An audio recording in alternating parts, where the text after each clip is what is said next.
Alrighty then. I'm not even going to try the camera today just because I know the internet's slow. Successful Indie 5-minute focus episode 269, size of the mailing list.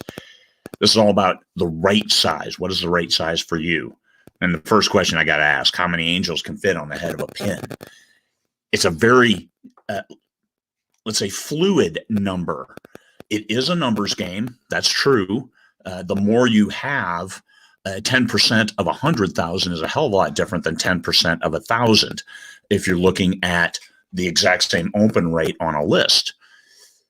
But what matters is the quality of the subscribers. And this is one thing I wish I did differently from when I started, and that's parse the list. I have sci-fi, I have thrillers, and it would have been best had I listed organic subscribers, those who subscribed out of the back of my books, onto the list, or subscribe specifically because of a free short story that I've offered, and all of that into one organic list, because that organic list is going to be your highest power, heaviest hitting list. It's going to have your highest open rate. It's going to have all those good things you want to see. But there's also value in list builders, being able to find readers that you would not have been able to find otherwise.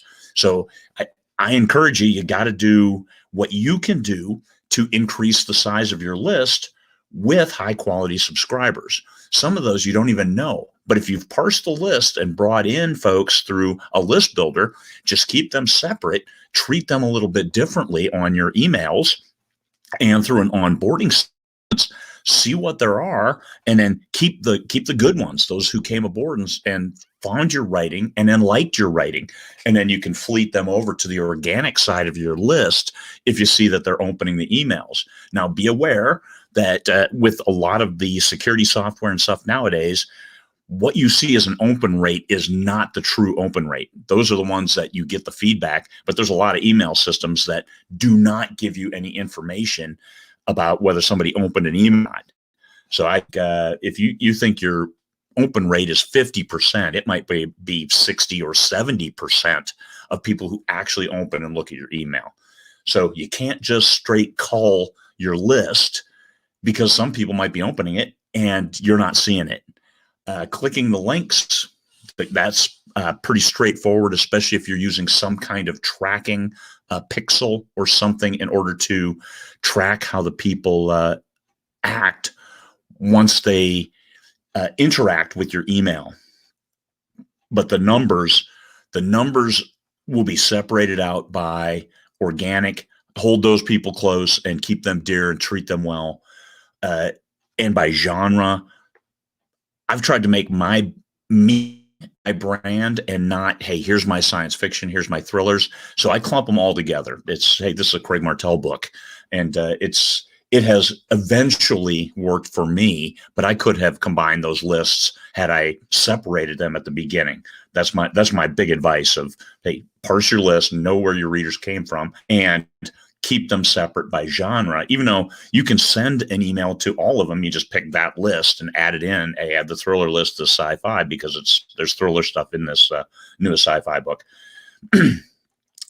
When you send an email, you also have options of send it to your active subscribers or all subscribers.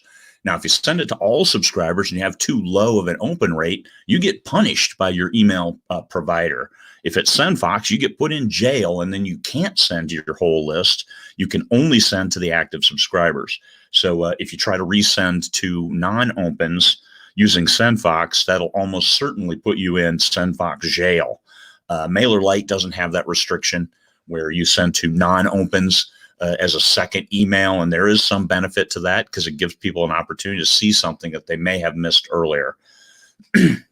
The bottom line is it's useless if people don't see the email. So having a list of 100,000 people isn't going to help you if your open rate's 1%. I moved from MailChimp to SendFox. If my open rate on MailChimp went down to that, like 1% open rate. And I just couldn't deal with that. Even with a list of 10,000, that was useless to me. So I moved over to SendFox, and my open rate, hey, all of a sudden jumped to over 50%. And right now it's about 40% on an average email, 40% open rate. So people see it, and I'm thinking I'm getting over 50% of people who actually see the email based on sales when I notify my list of something. Quality over quantity. So my list, I have 5,500 active subs. When I have a new release in my biggest selling series, then I send it to all the subs. I send it to all subscribers. So I may get a reduced open rate of 30%, but 30% of 10,000 is still a huge amount of opens and people looking at that email. So, and I want 20,000, I want 30,000, but I want them to be high quality people who are there organically. So that's a number for me, hopefully at a number that you can work with, and also cost. Maintaining a 100,000 person list is kind of spendy. So understand with that list, if you're only getting a 1% open rate, you're not doing yourself any favors. You're spending all of what you're making just to maintain a list. All right. Hopefully that helps. Peace, fellow humans.